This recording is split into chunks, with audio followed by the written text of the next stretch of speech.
Man, every time we try to think of something a little bit funny, a little like out there, and one of my favorite movies of all time is Hitch. Hitch is one of those movies that, hey, if you're a young person or you're a single person and you're about to have a date, hey, you get to a next Netflix and chill type of night, throw on Hitch. It's a guarantee. If you like this woman or you like this man, it's a guaranteed win once you throw on Hitch. But one of the iconic scenes of Hitch is speed dating. So me and Lo are going to do a little bit of speed dating here. We're going to throw out some topics. You go, I go. We'll go back and forth. We'll mix it in here a little bit. But best teammate you've ever played with, I'll let you jump this off. Best teammate ever. Man, I wish I got a chance to play with Jay in Tennessee. That would have worked out great. But I'm going to go with you on this one just because we were teammates for so long and you did a lot for me on and off the field. So I got to go with you on this one. All right, man. This is the first time Logan's probably been rejected where he throws his out there, wears his heart on his sleeve. I'm going Matthew Slater, NFL career, all 13 years with one guy. That's a long marriage right there. He actually threw me under the bus. He went on Julian Edelman's podcast, and he picked Jules over me as his work wife. So I had to kind of be that side piece, which I'm not a fan of. But I'm going to go up to New England this week, and me and Slater are going to meet on that. But best team you were on, easy for me. Best team I was ever on, the New England Patriots. Winning, everything about it was the best. You got different things. So what was the best team? Not just wins, but team you enjoy most being on. Let's go with a year. Why don't you date your Patriot team? What was the best Patriot team? They're all different every year. For me, it'd probably be the 2018 team. That was the team we lost. It sounds crazy. It was the most games I ever lost in the regular season to that point was 5. Lost 5, Miami Miracle, lost 2 in December. They said it was like, there's no shot this team wins. And that team was like close. We all enjoyed being around each other. So that was probably the most special team I was on. Yeah, we beat you pretty bad when I was in Tennessee in 18. I'm going to go with the 2016 Patriot team. That was my last year in New England, the 28-3 comeback.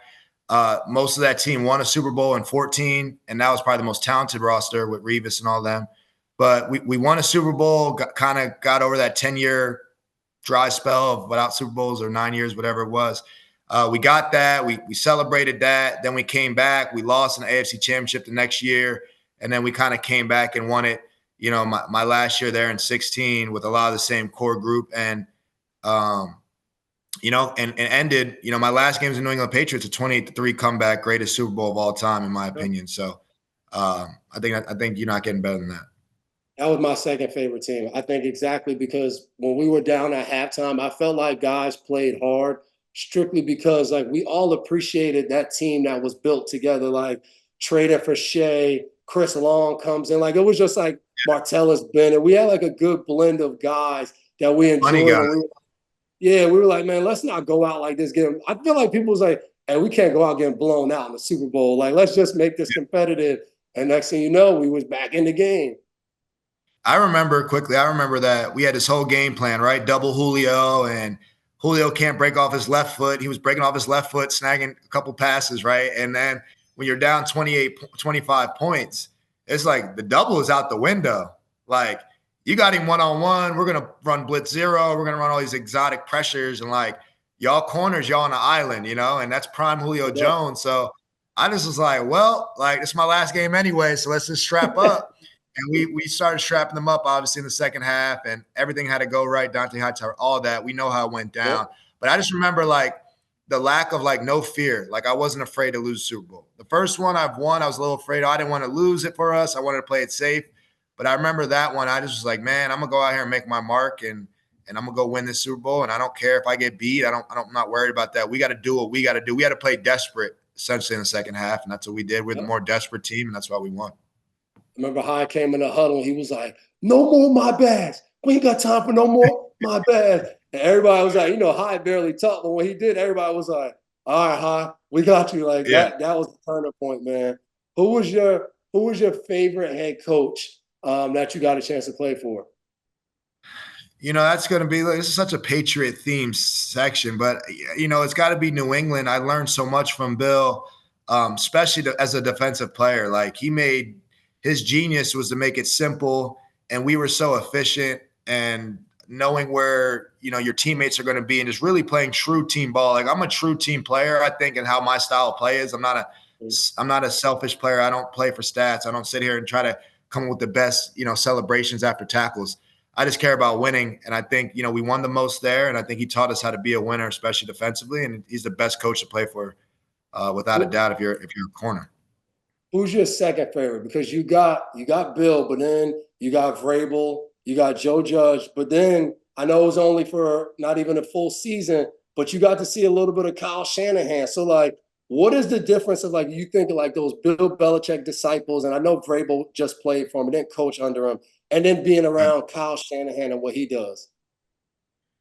Kyle Shanahan is great, and he's going to go down there in a Mount Rushmore of coaches. Trust me. I sat in his first meeting, and I was blown away with his ability to communicate and his similarities to Bill in figuring the game out and making it simple for his players, but from an offensive side and even defensively as well. He knows what every player is doing on every play. And I said he's a genius. I'm like, this guy's a genius. Like, they don't know how good they have it. So Shanahan was literally going to be my answer to that. If I would have spent more time with Shanahan, he probably would be my answer. I mean, he is number 2 in those lists of all those guys I played under, solely because I won championships with Bill, but I came close with Shanahan. So Shanahan is special. They're going to be a problem as long as he's coaching over there, and he is as good as Bill when it comes to scheme and getting his players prepared. Not from a negative standpoint, not from like a low lights, like, I'm going to hold you accountable from your mistakes. He's praising players. He's showing them highlights. Like, although you made a mistake here, look at everything else you did in the game, right? He's showing you all the positive things you did as well. And I think that works better with this, with these kids nowadays, and the life we're living. And I think as long as he's in San Francisco, man, he's going to be contending for championships, which is hard to do year in and year out. My last head coach in Nugget, we feel like Todd Bowles is like the hardest guy. We don't know much about him. He's just like so stoic and like easygoing, locked in. What is like a Todd Bowles story or something you could tell us? We talk about this every Sunday when we watch the games. Like, who is Todd Bowles? Yeah, so Todd is a guy that gets in the building like 4 a.m. every day, and he puts on jazz music, like just a jazz on Sirius, and soul music, stuff from like the 80s, 70s, and he just crushes film. He watches film all day long on the clicker, listen to music. So I would meet with him every morning at 5:30, 6 a.m. And he watches every day, and he'd be like, how about this defense? How about this? And you know me, like, I'm smart. I can play multiple positions. I can pick up defense pretty quick. When I tell you that defense was like 70 pages long, like, it was 7 times the length of New England's playbook, 21 times the length of the 49ers playbook. I'm like, Todd, I don't know if our guys can grasp this, but when you see the performances he puts on in the Super Bowl against Andy Reid, right? I mean, he schematically beat Andy Reid in that Super Bowl. I mean, the coverage they had, similar to what Bill did to Jared Goff and the Rams that year, right? It just schematically destroyed them. That's what he did against the Eagles in the playoffs. I mean, he schematically just comes up with defense. It's just long and complicated. But if you get it, oh, you're in trouble. So I think Todd's a guy that loves ball, loves defense. But he's in his office, sitting down, listening to jazz music about 3, 4 in the morning, all the way until 8, 9 at night every day. And it's pretty funny. He's pretty relaxed, shoes off in there. So yeah, he definitely lets loose, and he jokes on the DBs because he was a former DB, and he's got a staff of former DBs, a lot of Temple guys, a lot of guys from that South Jersey, Philly area where I'm from. And they're straight shooters. I mean, they're straight. He's going to tell you how it is. He's going to tell you if that stunk and you can't backpedal and you can't this. So he's definitely hard on his DBs. But, I mean, he's developed Winfield to be – look what Antoine Winfield is, Yep. He was a dog this year. I love that, though. Todd Bowles sitting in his office, jazz music, drawing up defenses that are smacking quarterbacks in the face. Like, when you get hit as a quarterback, just know Todd Bowles created and thought of that defense with smooth jazz playing in the back. Like you can't beat that, man. For me, I always get this question, hardest guy you had to cover. And for me, it was always Brandon Marshall. It was back when I was playing corner. Brandon Marshall was in Miami at the time. we had just switched to all-out man-to-man defense, and I'd be out there, and because there was times when I moved to safety, we have the double on him, or you'd be by yourself, and we would talk about it. But Brandon Marshall was the guy. He would either drop his head and headbutt you and come off the line of scrimmage. He grabbed the back of my helmet and throw me. He was just 235, could still run. That was nightmares for me when I had to be one-on-one with B. Marshall all game. Yeah, I'm going to answer this question with people I matched up with. The receivers I matched up with the years. Brandon Marshall is one of them. D-Hop, Larry Fitzgerald, and guys Demaryius Thomas was one I spent a lot of time covering all those AFC Championship games. I had to study them. So I always answer this question with one of those guys on the list because I literally studied all their nuances. Like, I knew when Brandon Marshall was going to grab the back of my helmet based on what foot he had up. I was studying stuff like that. So I got a good tell on Brandon Marshall a little bit. But my one is always Larry Fitzgerald, because what I lack, and if a guy's faster than me and bigger than me and taller than me, like Brandon Marshall was, like Larry Fitzgerald was, I make up an IQ. Like, I'm going to take away what you want to run. I'm going to take away what your best route is. I'm going to take away your left hand, like in basketball. I'm going to force you to your weak hand. If you beat with your weak hand, you're Kyrie Irving, whatever, But other than that, I'm going to take it away. So Larry Fitzgerald is playing the same game on offense. He's 230 pounds. He's 6'3". He's blocking every single play. So I can't tell if it's a run pass. I like to get active in the run game. I can't tell what he's doing because every play he's playing hard. So that gets me a little off of my anticipation. He's running everything out of a cut split, which is tight to the line of scrimmage, and he makes you weave. He kind of stems you outside, and that's uncomfortable for a lot of corners. So to me, he had a lot of stuff about his game that was layered. He blocked well. He ran well enough. He ran double moves, so you couldn't just sit on him like he's a slow receiver because he'll run a double move. So he sequenced everything, and a guesser, an anticipator, a guy like me that's playing poker out there, he had me guessing a lot. He had me uncomfortable. And the number one Larry Fitzgerald stat, which I always say, is this guy's got more career tackles than drops. That's sick. So after I got it all right, after I guessed right, I had good technique. I covered a 230-pound guy. He still catches the ball because he doesn't drop the ball ever, maybe once a season. And if I get a pick, he's going to tackle me. So it's like I can't get away from this guy. So Larry Fitzgerald, number one, for how he approached the game. And it's just, his stats speak for himself. And what I loved about Fitz was he was always going to come up and be nice to you, talk to you in pregame, in between the plays. Hey, Lo, how you doing? You coming to Arizona again this offseason? Like, it's always going to be that. And in the very next play, he's getting after you. Like, that was Fitz's specialty, man.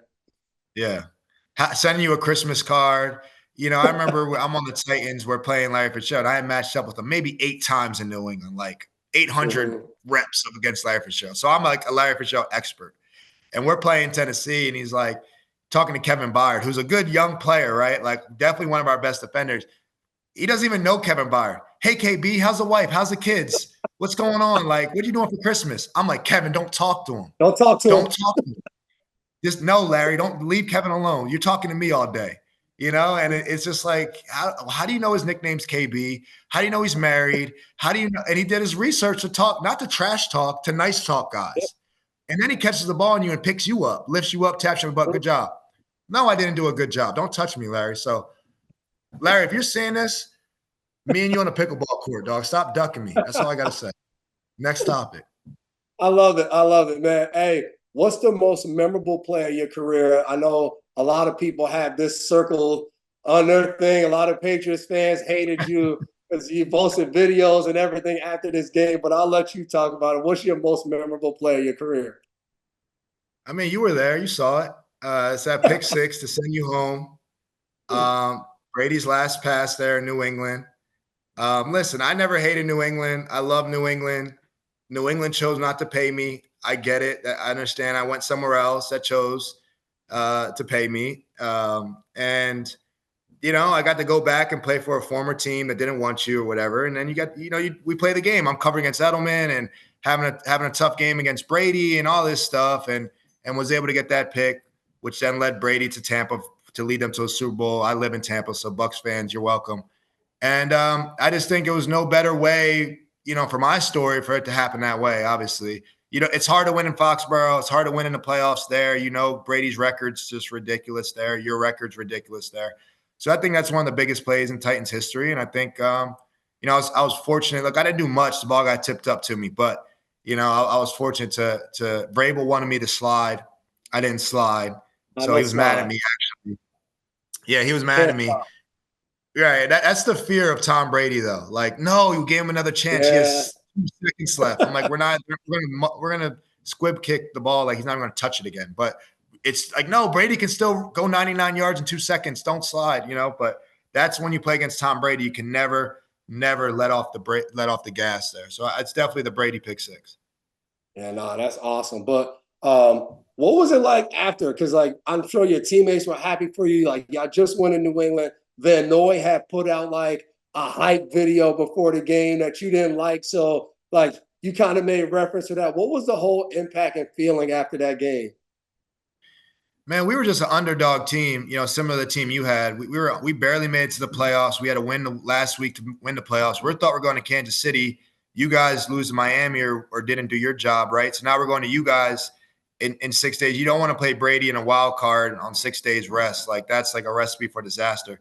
We had Vrabel, right? Former Patriot. We had Dean Pease, former Patriot coach. So we had a lot of Patriot guys on our team. Myself, obviously. Brady came out with the lion video talking about he's a lion. So Vrabel said we're hyenas. So there was some trash talk going on. And then I'm going against Edelman, my arch nemesis, right? / friend. So I knew there was a lot going on there. And we were just ready. We were excited for the matchup. We won that game. Van Noy was, talking a little smack. I'm like, listen, if Devin McCourty, Hightower, these guys have been there, like you said, through the dynasty, if they're not talking, you shouldn't be talking, Van Noy. I understand you're playing some good ball, but you're not the one. So I had some former trash talk with a former player there. But it was all love. All you guys showed me love. We know how it is, man. We're playing a game. All you guys showed me love. A lot of the fans showed me love. So it was cool. We rolled on and beat Baltimore too. So we had a lot of momentum as that underdog. You got to ride that underdog. You need motivation, and that definitely was our motivation to go big there. After that upset, it gave us some momentum in the playoffs. Yeah, man, it was fun to watch. I'm not going to lie, especially when guys that are there playing. So it was cool to see, even though I was still pissed that we didn't win. But you do enjoy other people's success. And for me, my most memorable play in my career, I would say 2014 playoffs. We played against Baltimore, and they had this play where they would line up Steve Smith and Torrey Smith together, and they run the over route. And we talked about it. And the first time it happened in the first quarter, I was like a half a step too late.